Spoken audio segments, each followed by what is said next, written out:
नमस्कार.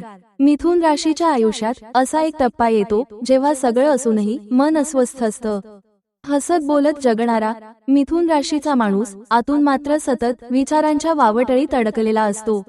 लोकांना वाटतं सगळं सोपं आहे, पण सत्य वेगळंच असतं. आता तो काळ बदलतोय. गोंधळ, गैरसमज आणि थकवा हळूहळू दूर होत आहे. नवे निर्णय, नवी दिशा आणि स्वतःला ओळखण्याची संधी मिथुन राशीला मिळत आहे. हा बदल अचानक नाही, पण खोलवर परिणाम करणारा आहे. हा फक्त राशी भविष्य नाही, तर मिथुन राशीच्या आयुष्याचा नवा अध्याय आहे. भाग 1. मिथुन राशीचा जन्मस्वभाव, लोकांना न कळलेलं सत्य. मिथुन राशीचा माणूस बोलका, हुशार आणि नेहमी हसरा दिसतो. पण लोकांना हे कधीच कळत नाही की मिथुन राशीचं मन एकाच वेळी दोन दिशांनी चाललेलं असतं. बाहेरून आत्मविश्वास, आतून मात्र सतत प्रश्न. मिथुन राशीचं डोकं कधीच शांत नसतं.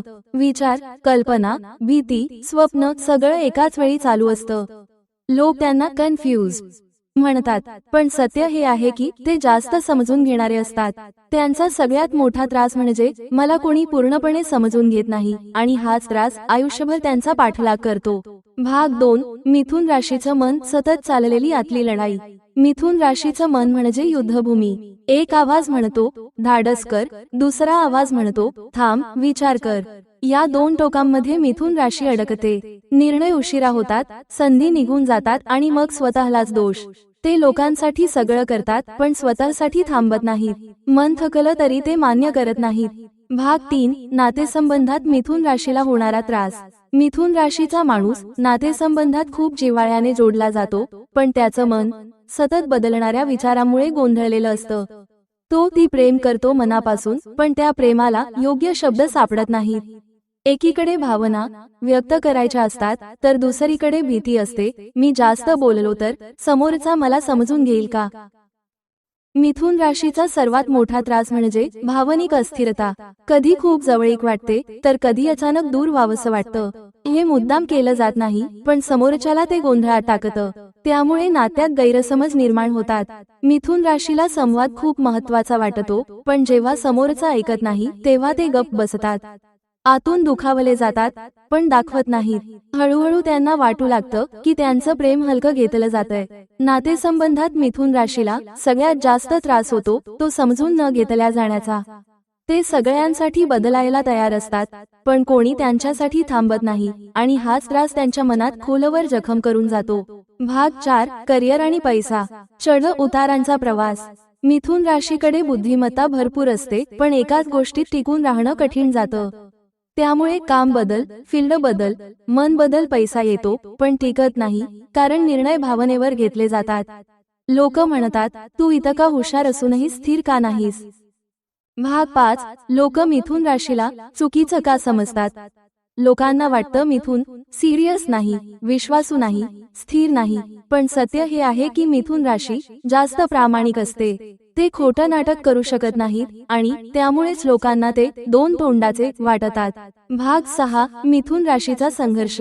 आतून तुटलेली शांत माणसं. मिथुन राशी हसते, पण एकटी असताना गप्प बसते. त्यांचा संघर्ष मोठा असतो, पण ते कुणाला दाखवत नाहीत. ते स्वतःला विचारतात, मी योग्य आहे का, मी चुकीचा तर नाही ना, माझं आयुष्य असंच राहणार का. भाग 7. मिथुन राशीचा काळ कसा बदलतोय. मिथुन राशीचा काळ आता हळूहळू पण ठामपणे बदलतो आहे.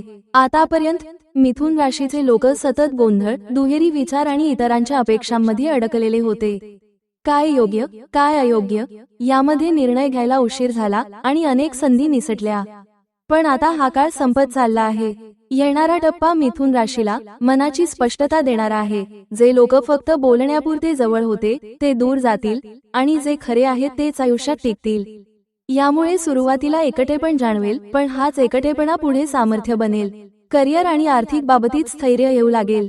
कामात लक्ष केंद्रित करता येईल, आणि एकाच दिशेने प्रयत्न केल्यास यश मिळू लागेल. आधीपेक्षा निर्णय अधिक ठाम होतील. स्वतःवरचा विश्वास वाढेल, आणि मी हे करू शकतो ही भावना मजबूत होईल. हा बदल मिथुन राशीला शिकवतो की सगळ्यांना खुश ठेवण्याची गरज नाही. स्वतःची दिशा ठरवणं आणि त्यावर ठाम राहणं हाच आता त्यांच्या आयुष्याचा नवा मंत्र ठरणार आहे. भाग 8. मिथुन राशीसाठी उपाय. मिथुन राशीचा स्वभाव चपळ, विचारशील आणि सतत बदलणारा असतो. त्यामुळे त्यांच्यासाठी उपाय म्हणजे केवळ धार्मिक कर्मकांड नाही, तर मन स्थिर करणारे आणि विचारांना दिशा देणारे मार्ग आहेत.